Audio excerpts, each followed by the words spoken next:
Bienvenido de nuevo. Hoy nos acompaña Pepe Escobar, periodista y escritor, para hablar sobre la asociación estratégica entre Rusia y China. Gracias por dedicarnos tu tiempo. Sé que allí en Pekín o en Shanghái ya es bastante tarde.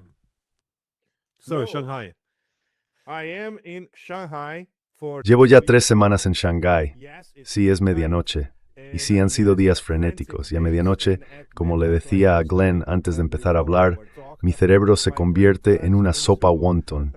Así que espero poder aportar algo a todos vosotros.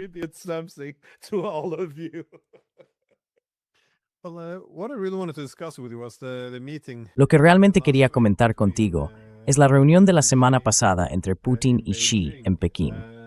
¿Cómo ves esto dentro de la trayectoria más amplia de las relaciones entre China y Rusia?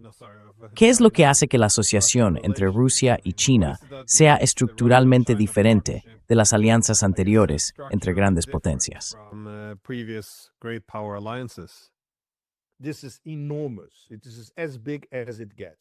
Esto es enorme. Es tan grande como puede ser. La semana pasada escribí una columna en la que dediqué la mitad a analizar su declaración conjunta, que fue algo absolutamente extraordinario. Por supuesto, la redactaron los Sherpas, con la aprobación final tanto de Putin como de Xi.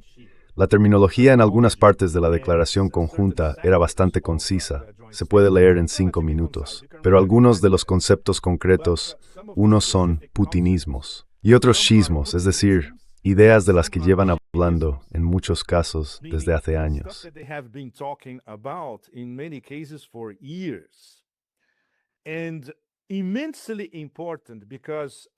Y es algo inmensamente importante, porque aparte de todos los acuerdos que firmaron, está la ceremonia del té, que duró más de 2 horas, por cierto, muy importante, con solo 3 miembros de la delegación china, 3 de la rusa, los traductores y Xi y Putin. Allí hablaron, claro, sobre todo de Ucrania, de la guerra en Irán y de Estados Unidos. La declaración es lo realmente decisivo, porque es, digamos, el acto fundacional de la siguiente etapa de la asociación estratégica entre Rusia y China. Tú, Glenn y yo llevamos años siguiendo esto con detalle. Forma parte de nuestro trabajo, ¿verdad?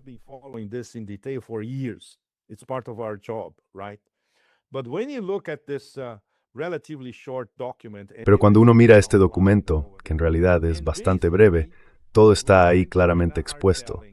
Básicamente Rusia y China le están diciendo a Eurasia en su conjunto, y sobre todo al sur global, y también a quien quiera escuchar en el norte global, que son ellos quienes están al mando en la construcción de un nuevo sistema de relaciones internacionales. Por eso esta declaración conjunta es algo realmente importante. Y fue muy significativo que ambos países la firmaran, la sellaran y la presentaran oficialmente en esa reunión especial en Pekín, en menos de 24 horas, de hecho. Así que ahora tenemos todas estas discusiones en el lado ruso. Y esto es algo que tú has seguido, Glenn. El concepto de la Asociación de la Gran Eurasia, por ejemplo.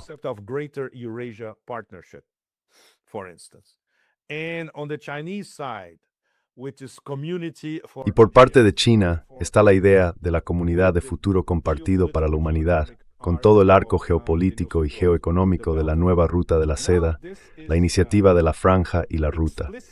Y esto se plantea de forma muy clara.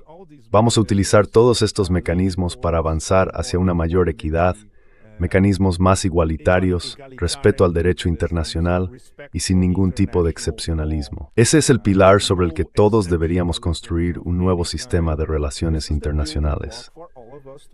Así que no es casualidad que prácticamente nadie en los medios de comunicación occidentales haya prestado atención a la declaración conjunta, ni siquiera se haya tomado la molestia de intentar entender lo que realmente dice. Ese fue, de hecho, el principal mensaje que dejó la reunión.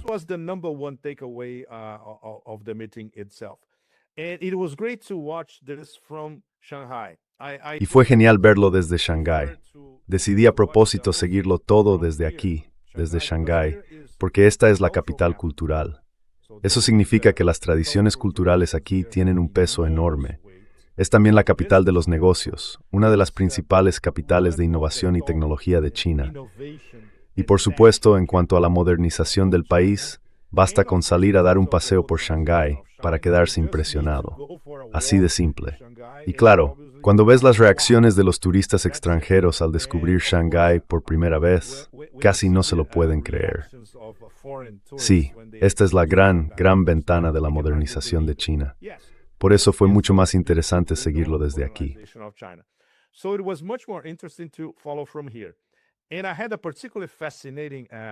Y tuve una experiencia especialmente interesante, porque pasé un día en un colegio.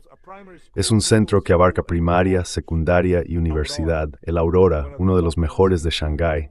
Pasé el día con los alumnos y los profesores, y mientras hacíamos nuestras actividades, tuvimos una conferencia sobre inteligencia artificial y otros temas. Estuvimos hablando de lo que estaba ocurriendo en Pekín, y hasta los propios estudiantes tenían sus opiniones sobre lo que pasa allí. Les fascina Rusia, por ejemplo. Así que eso añadió, diría yo, un elemento muy propio de Xi Jinping, de intercambio entre personas, a un día realmente decisivo. Pero eso es lo importante. Esta declaración conjunta es algo verdaderamente serio.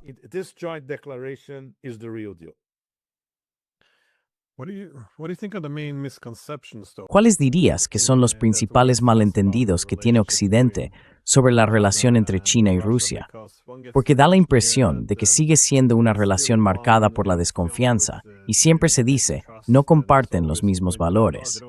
Pero, ¿hasta qué punto crees que esta asociación se basa en una visión común del futuro y no solo en la oposición al dominio global de Estados Unidos? No son exactamente rivales. Claro, también hay puntos en los que coinciden.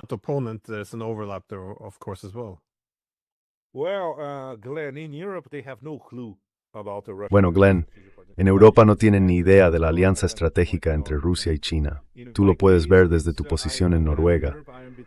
En mi caso, cuando estoy en Europa, me muevo entre Francia e Italia, que todavía conservan, al menos, una cierta tradición de pensamiento intelectual y de pensamiento crítico, aunque está desapareciendo muy rápido.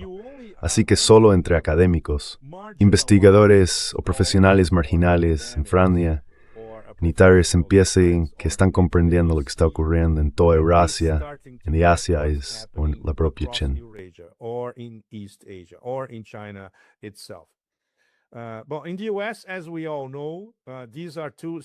Pero en Estados Unidos, como todos sabemos, se trata de dos amenazas estratégicas que ahora están muy entrelazadas.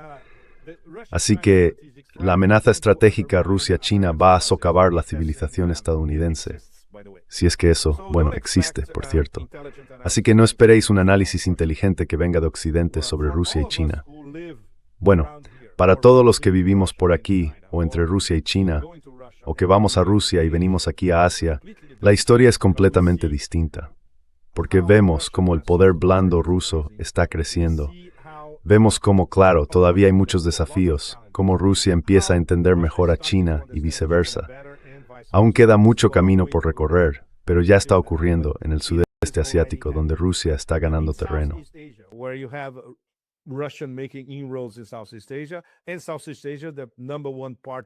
Y en el sudeste asiático, el socio número uno para todos ellos, los 10 de la ASEAN, es China. Así que estamos hablando de dos universos distintos, dos universos paralelos. ¿Cómo ve Occidente la evolución de esta asociación estratégica y cómo y por qué la ven ellos? En la terminología de Xi Jinping, ahora están al volante de unos cambios que no se habían visto en 100 años. Y lo repitió en su introducción. Fue exactamente lo que le dijo a Putin cuando Xi visitó Rusia en la primavera de 2023. Putin lo acompañó hasta la entrada del Kremlin para despedirse antes de que Xi subiera a su limusina. Y eso fue lo que Xi le dijo a Putin. Ahora estamos al volante. Y ambos estuvieron de acuerdo. Así que esta declaración conjunta es la formalización de lo que ya habían hablado 3 años antes en Moscú. Of what they discussed 3 years ago in Moscow, and everything that happened in between, the solidification. Y todo lo que pasó entre medias, la consolidación de la OCS, la consolidación de los BRICS, el concepto de gobernanza global, que también forma parte de la declaración. Pero por encima de todo eso, Glenn, y todos vosotros, nuestro público, desde el punto de vista de Occidente, ni siquiera saben de qué están hablando ni lo entienden. No lo ven. No lo ven. Y por supuesto, los medios tradicionales ni siquiera se molestaron en explicarlo. Así que recibes informes absurdos de los think tanks estadounidenses, como nos pasa a todos. Y lo mismo en los titulares. La amenaza de China, la amenaza de Rusia, la amenaza tecnológica de China, lo que quieras. En fin, si pudiera, me olvidaría por completo de Occidente, pero forma parte de nuestro trabajo.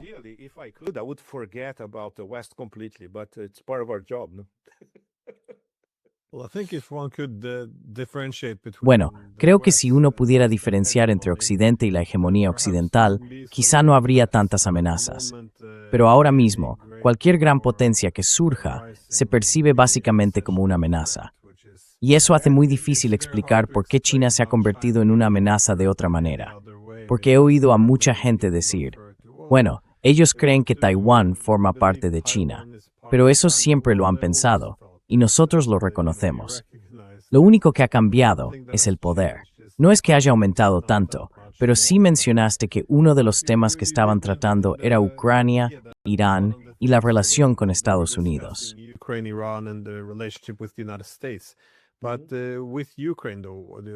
Pero con respecto a Ucrania, ¿sabemos algo de lo que hablaron? ¿O qué crees tú que hablaron? No. Sé que los rusos están preocupados porque los ataques están dejando de ser simples pinchazos, es decir, los ataques que vienen de Occidente, desde los territorios bálticos, por ejemplo. Y parece que, por ahora, no planean escalar más, al menos según lo que vimos con los ataques contra Kiev, pero en realidad sí están escalando. Ahora hablan con más claridad de tomar represalias contra los estados bálticos. Así que supongo que Putin debió comentar todo esto con Xi cuando se reunieron, para mantenerle informado. Entonces, ¿cómo crees tú que...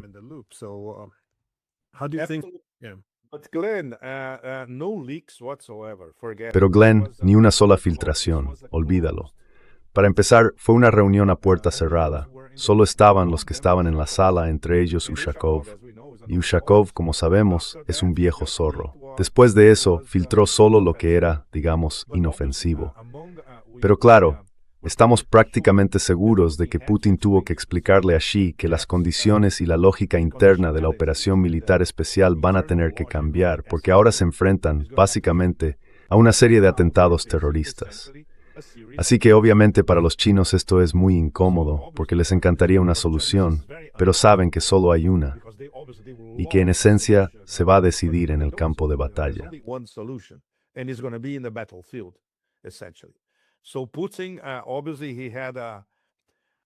Así que Putin, obviamente, tuvo, no diría que un momento difícil, pero sí el tiempo suficiente para explicarle a Xi que a partir de ahora, Rusia podría tener que actuar con mucha más contundencia que antes, porque en esencia están luchando contra una organización terrorista. Y cuando vemos lo que pasó después de esta última masacre en el dormitorio, vaya, esa primera respuesta con misiles balísticos, y también con los Oreshniks probablemente sea solo la primera de muchas. Pero, ¿será suficiente? No necesariamente. Y eso es algo que me intriga mucho en esta conversación.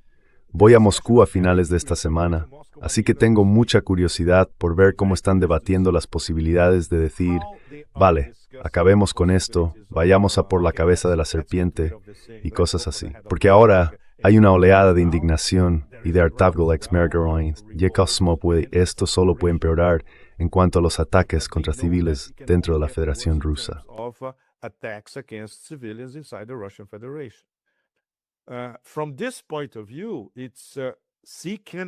Desde este punto de vista, Xi puede entender que la forma rusa de hacer la guerra va a tener que cambiar, o va a cambiar. Es prácticamente inevitable.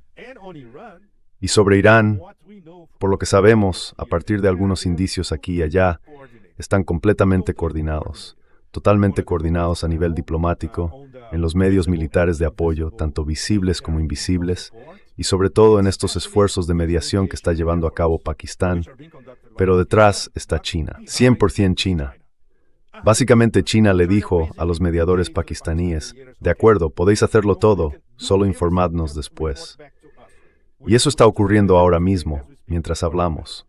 No habría ningún camino hacia lo que hasta ayer se estaba convirtiendo en una declaración de Islamabad, que sería un memorando de entendimiento.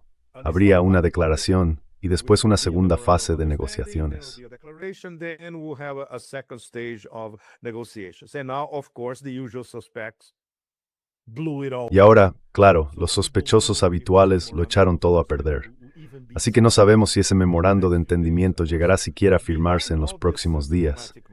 Pero detrás de todas esas maniobras diplomáticas está China. Así que, estupendo. Y por supuesto los rusos ya lo sabían, así que estaban hablando de los aspectos técnicos y de todos esos detalles.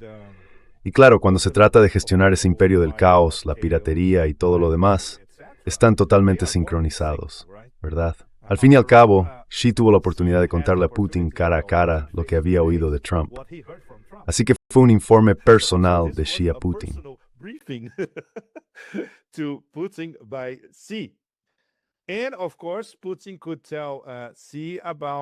Y por supuesto, Putin podría contarle a Xi sobre las negociaciones directas y a veces indirectas entre la oligarquía rusa y la oligarquía estadounidense. Digámoslo así.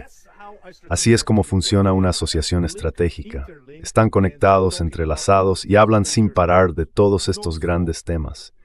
Y por eso necesitan verse cada pocos meses, porque eso refuerza, por ejemplo, lo que Wang Yi le dice a Lavrov y viceversa. Ahora todo está en el nivel más alto. Es fascinante ver cómo se mueve todo junto, fascinante, realmente fascinante. Y los buenos analistas chinos lo reconocen muy, muy bien. Algunos de los mejores están aquí, en Shanghái.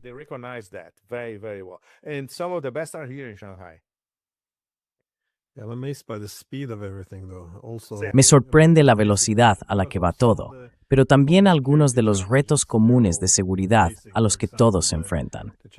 Por ejemplo, los chinos llevan muchos años muy preocupados por esa doble cadena de islas de Estados Unidos, por los intentos de quizá cerrar el estrecho de Malaca en el futuro, lo que volvería a poner en peligro el transporte marítimo chino como una forma de contención. Ahora, los rusos se enfrentan claramente a algo parecido, la posibilidad de que los países bálticos sean cada vez menos accesibles, la piratería contra barcos rusos. Pero por supuesto, también está el bloqueo a Venezuela y a Cuba, y el secuestro de buques iraníes durante muchos años. Y estamos viendo bloqueos navales ahí, pero también es cierto que eso puede extenderse a Estados Unidos.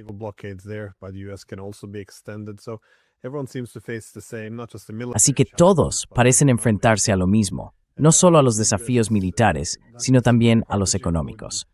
Creo que esta asociación se habría desarrollado de todos modos, porque tiene que existir algo más allá de una arquitectura económica centrada en Estados Unidos. Pero la hostilidad estadounidense ahora está empujándolos a unirse muchísimo más rápido de lo que lo habrían hecho de otra forma. Así que todo lo que se está haciendo parece muy contraproducente.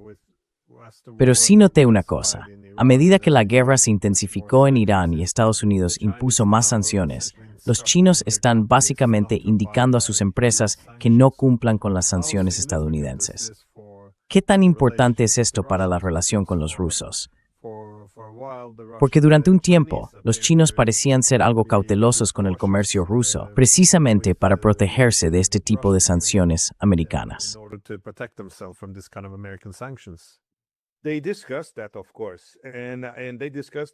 Hablaron de eso, claro, y también del hecho de que ahora con cualquier nuevo paquete de sanciones estadounidenses o con el próximo tsunami o lo que sea, la instrucción directa a las empresas chinas es no lo sigáis, ignoradlo por completo. Cumplid la ley china. Esto supone una diferencia enorme respecto a hace solo unos meses. Y en cuanto a la inversión china en Rusia, en el lejano oriente ruso, en el Ártico, y también la inversión rusa en China, eso va a crecer. La semana que viene hablarán de San Petersburgo, por supuesto, y después en la cumbre de Vladivostok a principios de septiembre. Y por supuesto, el proyecto Fuerza de Siberia 2. Por fin han llegado a algún tipo de acuerdo sobre los precios, porque esa discusión llevaba muchísimo tiempo abierta.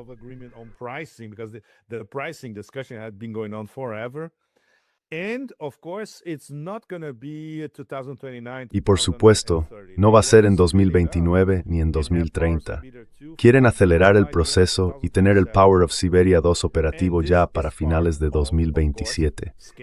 Y esto forma parte, claro, de la llamada huida de Malaca. Los chinos observaron con detalle todo lo que pasó en Hormuz. Aquí en China no hay ninguna ilusión. Saben que, tarde o temprano, los estadounidenses van a intentar algo raro en el estrecho de Malaca, sobre todo después de ese pacto militar tan mal concebido entre Yakarta y Washington, que incluso dentro de Indonesia decían, ¿pero qué demonios es esto?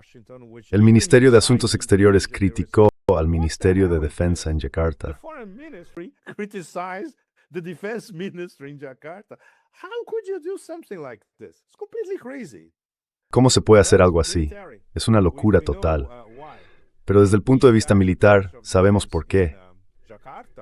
Y estos tipos del Ministerio de Defensa en Yakarta, por cierto, el presidente, el ex soldado Prabowo, trabajó con Suharto antes. Así que toda esta gente siempre ha estado muy cerca del Pentágono. Y esto es una ruptura interna seria dentro de uno de los principales países de los BRICS. Una vez más problemas para los BRICS como si les hicieran falta, ¿no? Pero los chinos, cuando miran la salida por Malaca, no están muy preocupados porque tienen tantos planes B, C, D y así sucesivamente. Ya sabes, gas de Turkmenistán, petróleo de Kazajistán, gas de Myanmar y demás.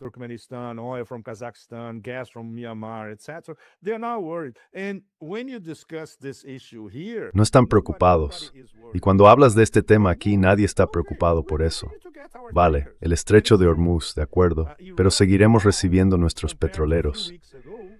Y es verdad, Irán ahora, comparado con hace unas semanas, está exportando 100,000 barriles más de petróleo al día, por ejemplo, a China, que hace 2 meses. Y todos los petroleros chinos cruzan Hormuz sin ningún problema. Ni siquiera tienen que pagar las tasas medioambientales, sino más llamar de peajes, ¿verdad? Exacto, no están preocupados. Y por supuesto, eso solo es una fracción de lo que importa, ¿no? Además, cada vez más autosuficientes en energía. And they are becoming more and more self-sufficient in energy. I think it's around 86% self-sufficient. Creo que es alrededor del 86% autosuficiente, lo cual es enorme. Pero claro, después hablaron del estrecho de Hormuz, de Malaca, aunque los chinos están preparados si eso llega a pasar. Y sobre lo de, ya sabes, romper la primera y la segunda cadena de islas, poco a poco, pero con paso firme. Yo diría que más firme que poco a poco. Tienen todo lo necesario si quieren romper ese cerco en cualquier momento. Así que se ve algo nuevo. Diría que desde el año pasado, desde ese tsunami de sanciones de Trump 2.0 en abril del año pasado, hay un nuevo ambiente de autoconfianza en China, en todos los ámbitos. Ya no se sienten intimidados por los estadounidenses y responden de la misma manera. Todo cambió por completo y diplomáticamente responden cada día. Completely. And diplomatically, they respond every day. Sí, eso es lo que quería decir con que es su peor enemigo, porque parece que no solo los rusos, sino también los chinos, eran un poco, digamos, reacios al riesgo para desvincularse demasiado rápido de Estados Unidos. Pero en esencia se están viendo obligados a hacerlo. Y claro, no puedes pedirle a China que respete las sanciones contra Rusia o Irán. Muchos de sus socios clave, tarde o temprano, llegarán a la conclusión de que les compensa más distanciarse de los estadounidenses. Así que no, creo que en Washington han jugado mal sus cartas, sin duda. Solo me quedaba una última pregunta, porque tú y yo ya hemos hablado antes de los problemas que está teniendo el grupo BRICS. Claro, y mencionaste a Indonesia, pero ¿dónde encaja la India en todo esto? Porque vemos que Rusia y China se están acercando cada vez más. ¿Qué está haciendo la India en estos momentos?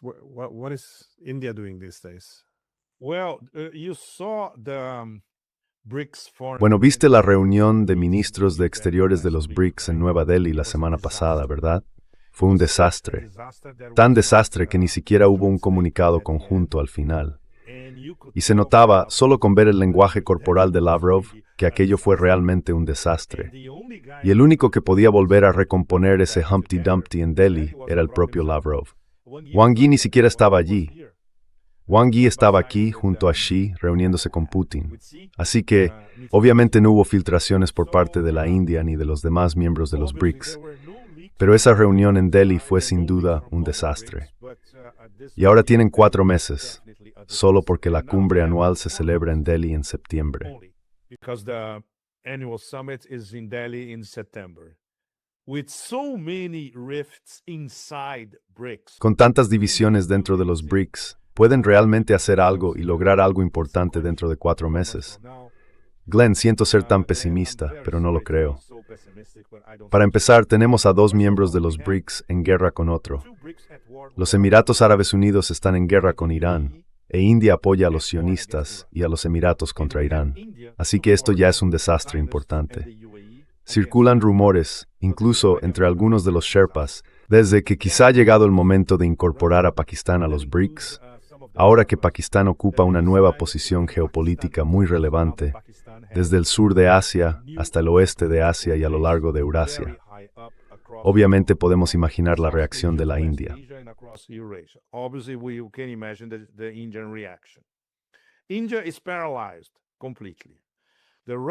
India está completamente paralizada. Los rusos y los chinos, cuando observan la posición de la India, no les gusta nada. Son los miembros más importantes de los BRICS, así que tendrán que hacer algo para volver a recomponer el rompecabezas. Pero en solo 4 meses va a ser muy difícil. Así que las perspectivas para esta próxima cumbre son bastante sombrías. Porque en este momento, y es inevitable, lo he repetido una y otra vez, los BRICS están en coma profundo. Hay que reanimarlos. Y solo hay 2 que pueden hacerlo. Y tendrán que dedicarse a ello a tiempo completo.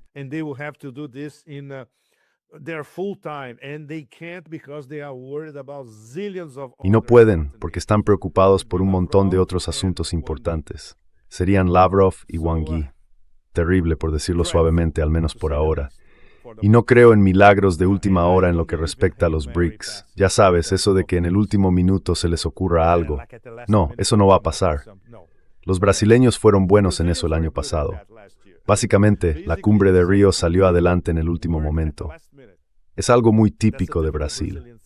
Saben improvisar, pero los indios no tienen ese ritmo para lograrlo. Y saben que están en minoría dentro de los BRICS por sus estrechas relaciones con Israel y con los Emiratos Árabes Unidos.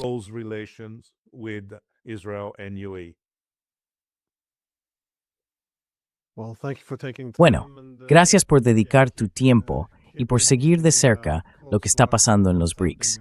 Espero que vuelvas a interesarte por nosotros muy pronto. Así que, gracias. Sí, por supuesto. Cuídate, Glenn Deason. Muchas gracias. Un saludo. Salud.